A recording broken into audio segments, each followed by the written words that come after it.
द्यूत में पराजित पांडवों ने वनवास शुरू होने के 3 दिन बाद काम्यक वन में प्रवेश किया। ये वन द्वैत वन के नाम से भी जाना जाता था। इसमें अनेक हिंसक नरभक्षी राक्षसों का निवास था। वन में प्रवेश करने पर पांडव, द्रौपदी और धौम्य मुनि का सामना एक विशालकाय राक्षस से हुआ जो उनका मार्ग रोक खड़ा हो गया।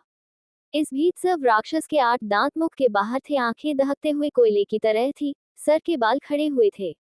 इस राक्षस ने इस जत्थे को देख हुंकार भरी जिसे सुन वन के समस्त पशुओं में भगदड़ मच गई। द्रौपदी ने अब तक ऐसा डरावना राक्षस न देखा था। भयभीत हो द्रौपदी मूर्छित हो गिर पड़ी।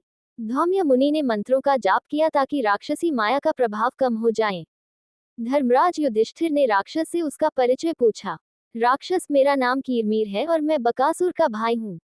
हिडिंब मेरा मित्र था और हिडिंबा मेरी प्रेयसी थी। वित्रक्रियागृह में मेरे भाई बकासुर का वध करने वाले भीमसेन की मुझे तलाश है। इस वृकोदर ने मेरे मित्र हिडिंब को भी मार हमारी राजकुमारी हिडिंबा का भी अपहरण किया है। काश किसी तरह भीम इस वन में आ जाएं।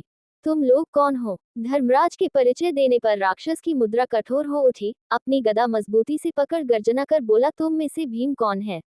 भीमसेन ने तब तक 8 व्याम का वृक्ष उखाड़ उसे दंड रूप में लाकर अपना अस्त्र बना लिया।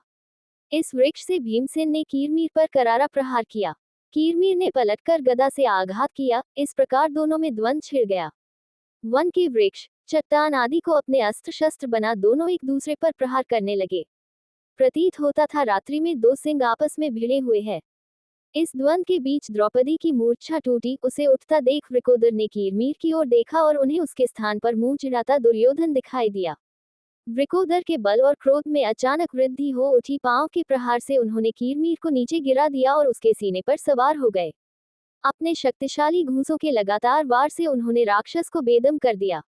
महाबली ने कीरमीर को बेबस कर उस पर ऐसे वार किए जैसे मानो वो किसी नगाड़े को पूर्ण शक्ति से बजा रहे हो। कुछ ही देर में राक्षस कीरमीर यमलोक की ओर रवाना हुआ।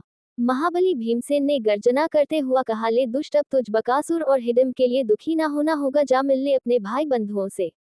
ये कह भीमसेन ने राक्षस के शव को उठा दूर फेंक दिया। द्यूतशाला की वो वेदना भीमसेन को अब भी साल रही थी। राक्षस हंता वृकोदर की सूची में एक और राक्षस मृत हो अपना नाम लिखवा गया।